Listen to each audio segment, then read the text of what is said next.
Hai guys, welcome back to my YouTube channel. Buat teman-teman semua yang memang suka cerita horor, jangan lupa stay tune. Gue bakalan menceritakan salah satu kisah horor yang cukup menyeramkan. Jadi kalau kalian memang suka cerita-cerita seram, jangan lupa like, comment, and subscribe. Oke, langsung ke alur ceritanya.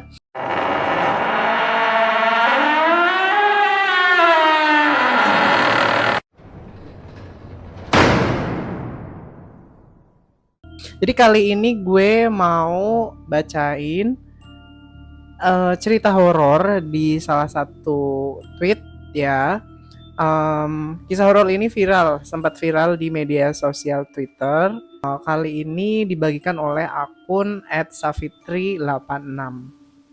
Jadi ceritanya itu adalah si Savitri ini dalam unggahannya itu menceritakan jika cerita tersebut merupakan kisah nyata yang dialaminya ya. Jadi kisah ini itu dialami pada saat Sarah pas tinggal di kota kecil di Jawa Barat ya. Jadi Sarah adalah seorang wanita yang sekarang tinggal di kota kecil Jawa Barat. Dia harus pindah ke kota kembang itu untuk menuntut ilmu di salah satu universitas ternama di sana. Jadi saat pindah ke Bandung, Sarah ini nggak pergi sendiri. Jadi Sarah ditemani ayahnya. Ayahnya mengantarkan Sarah ke rumah kontrakan yang akan dihuni selama menuntut ilmu. Di kontrakan itu Sarah juga nggak sendirian guys. Jadi Sarah itu nanti akan tinggal bersama dua orang saudaranya, yaitu sepupunya, yang juga menuntut ilmu di tempat dan angkatan yang sama dengannya. Untungnya sih ada kerabatnya ya. Jadi saudara tertuanya Sarah ini bernama Jani dan saudara yang lebih tua dari Sarah bernama Ava. Ya, Sarah merupakan yang paling kecil nih dari mereka bertiga. Jadi maklum baru lulus SMA tahun yang sama. Jadi selama 2,5 jam di perjalanan, akhirnya ia tiba di kota Bandung guys. Jadi ini adalah pertama kali Sarah tinggal jauh dari orang tuanya. Perasaan campur aduk tentu dirasakan oleh Sarah. Setelah mobil terparkir, Sarah bergegas turun dan mengambil barang-barang bawaannya. Sembari mengangkat bawaan, Sarah dan ayahnya langsung menyusuri sebuah gang kecil. Berjalan sedikit jauh ke dalam dan sampailah mereka ke depan kontrakan itu. Assalamualaikum. Kami mengucap salam sembari memasuki rumah yang pintunya memang udah terbuka.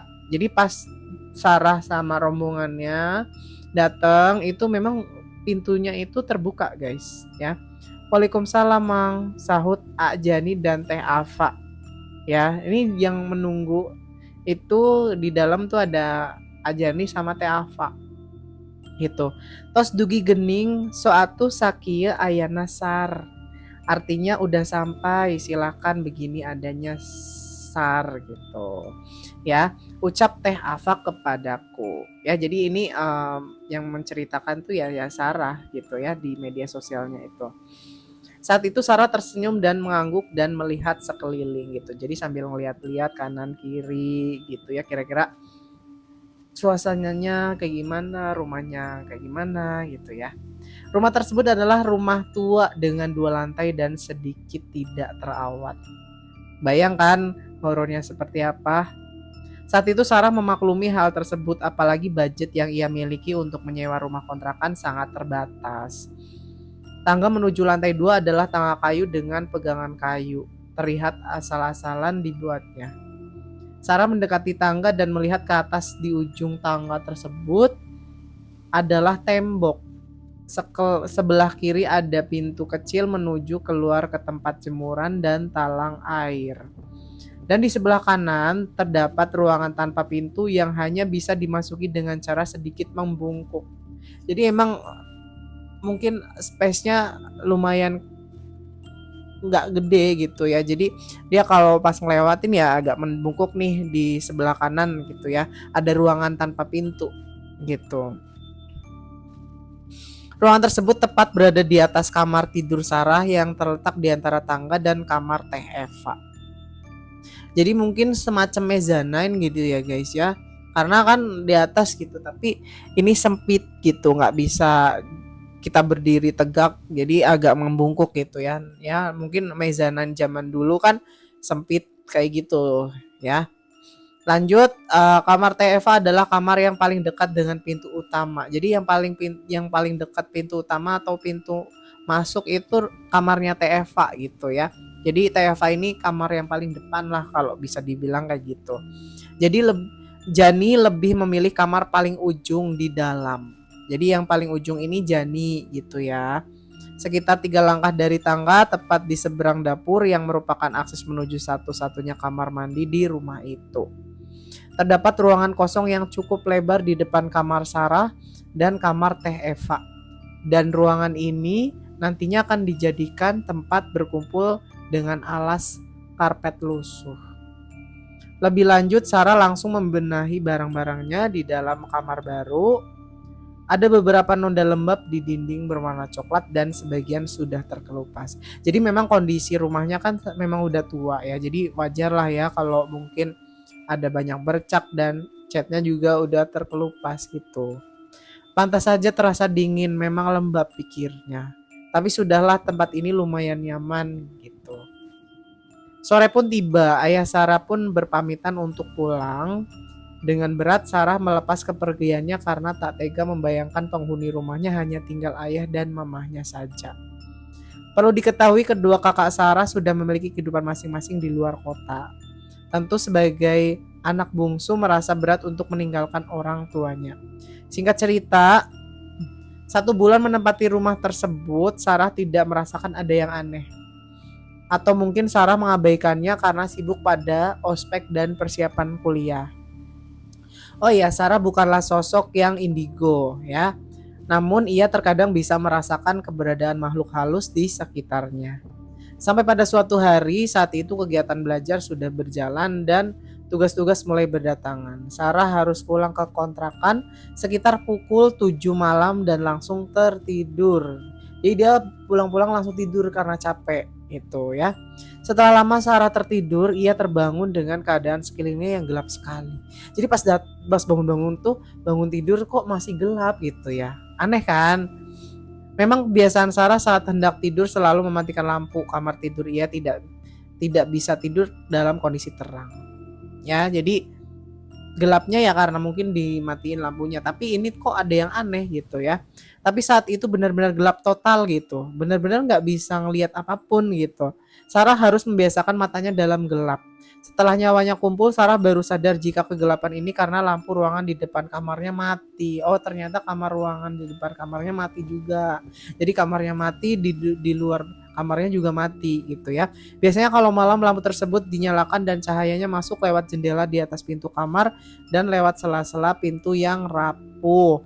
Saat itu Sarah meraba-raba mencari HP dalam kegelapan. Ternyata ada telepon masuk dan SMS selama ia tidur. Dari kedua saudaranya yang mengabarkan mereka tidak bisa pulang karena mengerjakan tugas kelompok di kos temannya. Jadi si Sarah ini sendirian di kontrakannya ya. Yang berarti Sarah harus sendirian guys.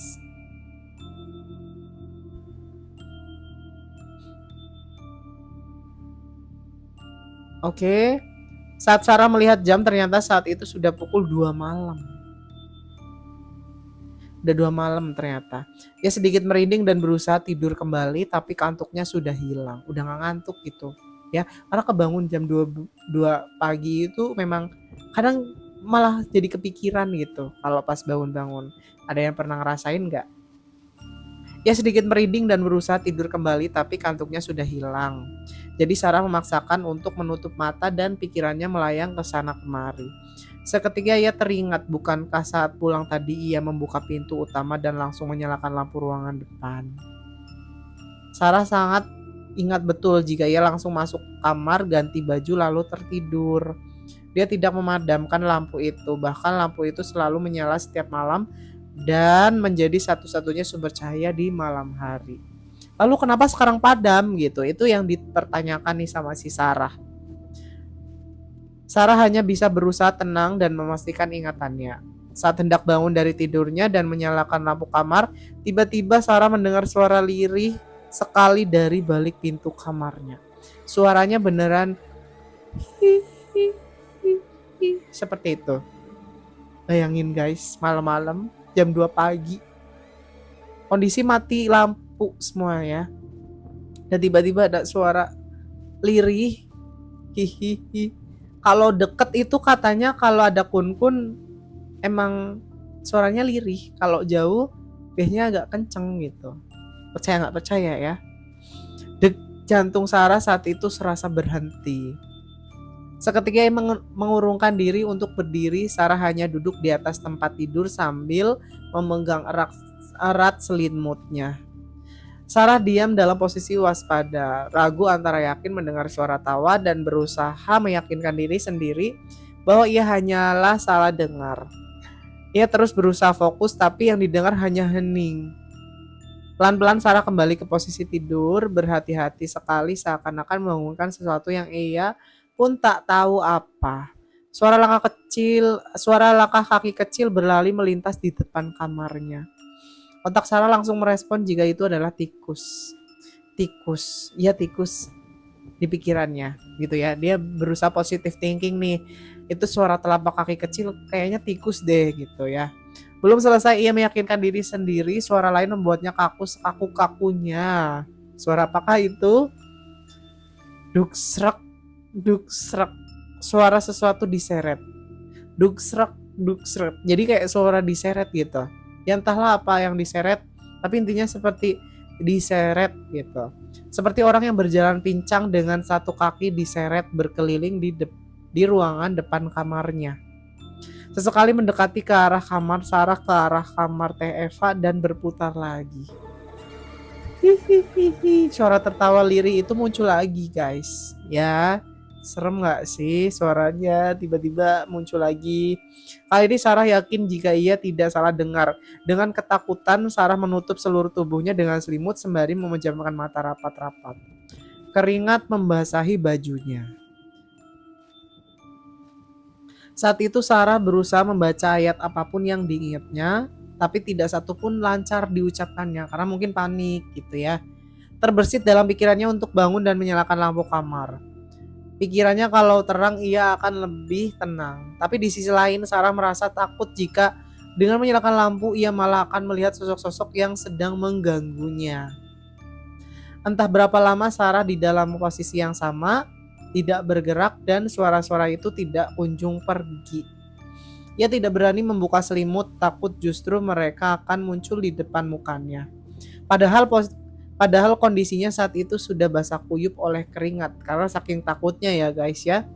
Mungkin karena tubuh Sarah lelah setelah tegang dalam waktu lama, akhirnya ia pun tertidur dengan sendirinya. Sarah terbangun saat azan subuh berkumandang. Suara-suara aneh itu sudah hilang. Meski sedikit lega karena ada suara-suara orang di gang berjalan menuju masjid untuk sholat subuh, tapi rasa takut Sarah masih sangat besar. Ya, itu adalah momen pertama Sarah berkenalan dengan penghuni kontrakan. Walau tidak bertatap muka langsung, tapi perkenalan itu membekas hingga sekarang. Ia tidak akan menceritakan kejadian tersebut kepada kedua saudaranya. Bukan apa-apa, Sarah sendiri takut menceritakan ulang saat dirinya masih tinggal di rumah itu. Dan mereka mengontrak selama 1 tahun, artinya Sarah harus bertahan selama 11 bulan ke depannya. Setelah kejadian itu, ia hanya merasakan beberapa gangguan-gangguan kecil menimpanya seperti barang-barang berpindah sendiri, selimut ditarik saat tidur, atau melihat sekelebat bayangan melintas. Tapi serem juga ya, walaupun memang kalau menurut dia gangguan kecil gitu ya. Singkat cerita, bulan Ramadan telah datang. Gangguan kecil itu mulai berkurang meski tidak 100% hilang. Lebih lanjut, Gerald adalah tetangga Sarah yang bertempat tinggal di ujung gang. Dia adalah anak band ya, yang gaul dan cocok berteman dengan Sarah karena kepribadiannya yang asyik. Sejak pertemuan pertama mereka jadi semakin akrab hingga akhirnya pada suatu malam mereka memutuskan untuk sahur bersama di salah satu kafe di Lembang. Ceritanya ini ngedate gitu ya. Gerald jemput jam 9 ya Nong, ucap Gerald sebelum menutup telepon. Nong adalah panggilan Sarah dari Gerald. Rencana sahur malam ini hanya akan ada mereka berdua karena teman-teman yang lain tidak bisa ikut. Tak masalah, bagi mereka suasana alam terbuka dan hawa yang dingin adalah favorit mereka. Cie, yang mau ngedate di tempat sepi gitu ya. Saat itu Sarah baru saja selesai meeting dengan anak-anak band. Ia bergabung menjadi salah satu vokalis di band tersebut. Hobi Sarah memang bernyanyi dan kebetulan band Sarah dan band Gerald ada dalam satu base camp. Base camp yang dimaksud adalah rumah di daerah Buah Batu milik Horis, salah satu personil band. Gerald tidak ikut meeting karena suatu hal, sehingga ia memutuskan untuk pulang diantarkan oleh drummernya. Sesampainya di rumah, Sarah segera berbuka dan sholat maghrib. Masih lelah, ia mengunci pintu dan berbaring sambil membaca pesan yang masuk. Dan Sarah pun tertidur. Dalam tidurnya, Sarah bermimpi bertemu Gerald. Ayo berangkat, ajak Gerald. Sarah menggeleng enggan pergi, entah kenapa ia tahu jika sedang bermimpi. Tiba-tiba Gerald berubah menjadi menyeramkan, berteriak marah. Ayo pergi, teriaknya. Seketika ia langsung terbangun dari tidur karena kaget. Dalam keadaan masih sangat mengantuk, mata Sarah tertuju pada seseorang yang duduk menunduk di ujung kasur dekat kakinya. Bayangin guys. Mata Sarah tertuju pada seseorang yang duduk menunduk di ujung kasur dekat kakinya. Seorang laki-laki memakai topi mirip Gerald. Tapi itu bukan Gerald ya. Mata Sarah semakin berat, rasa kantuknya semakin tak tertahankan. Tidak biasanya ia begitu. Ia kemudian menutup matanya dan tiba-tiba ingat jika pintu kamarnya sudah dikunci sebelum Sarah tidur. Terus siapa? Kok bisa masuk gitu ya? Lalu bagaimana Gerald bisa masuk gitu? Sarah bertanya-tanya. Tetot, suara ringtone HP. Sony Ericsson, tanda telepon masuk berbunyi. Ini cerita jadul ya, jadi HP zaman dulu. Halo Nong, Gerald bentar lagi jemput, udah siapkan? Cecar Gerald bersemangat. Rald, lo tadi ke kamar gua? Sarah nanya gitu. Rald, lo tadi ke kamar gua? Tanya Sarah mengabaikan pertanyaan Gerald. Enggak tuh, Gerald baru pulang nih, langsung telepon kamu. Sarah diam dengan kantuk yang mendadak hilang. Karena confused ya, bingung gitu. Ini tadi yang berdiri, yang duduk tuh siapa gitu di kamarnya dia. Sarah langsung berdiri menyambar pegangan pintu dan masih dalam keadaan terkunci. Nong woi, teriak Gerald di telepon. Iya 15 menit lagi jemputnya, gue sholat isya dulu, sahutnya. Ia tutup telepon dan segera keluar dari kamar. Ajani sedang bersila di ruang depan kamar Sarah sambil bermain HP. Tadi Gerald kesini enggak gitu. Tanya Sarah. Teu aya, enggak ada, jawab Ajani tanpa berpaling dari HP-nya. Nu balik, yang bener, ujar Sarah kembali berusaha meyakinkan. Balik sadinten ieu teh aya tamu. Beneran seharian ini enggak ada tamu, yakin Ajani. Sarah terdiam dan berusaha mengabaikan. Mungkin mereka lagi iseng gitu, dipikirnya lagi ngerjain prank gitu ya. Sarah segera mengambil wudhu dan sholat. Setelah selesai sholat, ia bersiap-siap untuk segera pergi ke Lembang bersama si Gerald tadi. Karena Lembang sangat dingin dan mereka pergi menggunakan motor, Sarah memakai jaket yang paling tebal. Tidak lupa syal rajut kesayangan warna pink. Syal rajut kesayangan warna pink. Gerald sudah datang, mereka pun pergi menuju Lembang tanpa tahu sesuatu sedang menunggu mereka. Motor yang mereka tumpangi berjalan pelan karena masih di dalam komplek perumahan. Mereka tidak berbicara satu sama lain dan hanya sibuk dengan pikirannya masing-masing. Ketika mendekati sekolah SMA, Sarah melihat seorang kakek berjalan pelan. Sarah terus memperhatikan kakek tersebut tanpa sadar gitu. Kakek tersebut berada jauh dari motor mereka, posisinya di sebelah kanan jalan dan berjalan membelakangi Sarah dan Gerald. Jadi kayak papasan gitu ya. Dia jalan, kakeknya juga jalan gitu ya. Semakin lama semakin mendekat hingga di pertigaan SMA, kakek itu mengambil jalan ke kanan persis seperti yang akan mereka lakukan.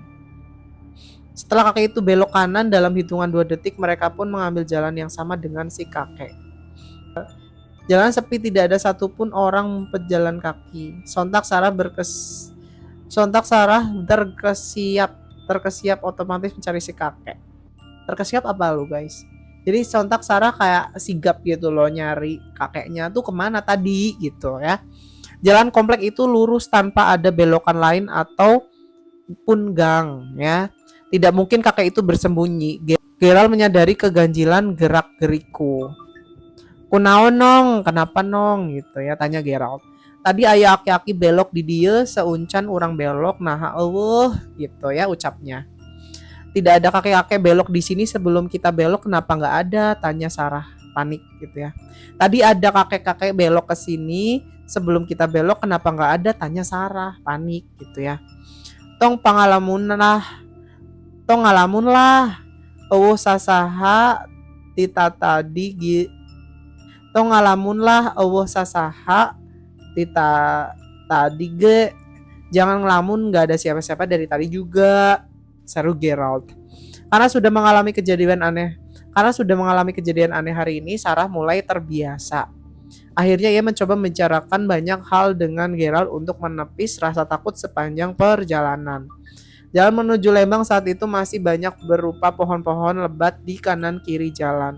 Saat itu tepat di tanjakan sebelum kafe yang akan mereka datangi, Sarah melihat seekor kucing hitam melintas di tengah jalan dekat sekali dengan lintasan mereka.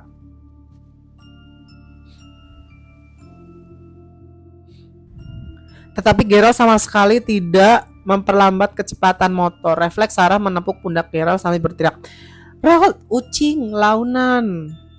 Gerald, kucing pelanin," gitu. Teriak Sarah sedikit tertahan sambil menunjuk-nunjuk kucing tersebut. Tanpa babi bu, Gerald malah tancap gas membuat Sarah sedikit terjengkang. "Cicing sia, nong nanaon, diem kamu nong, gak ada apa-apa," balas Gerald sewot.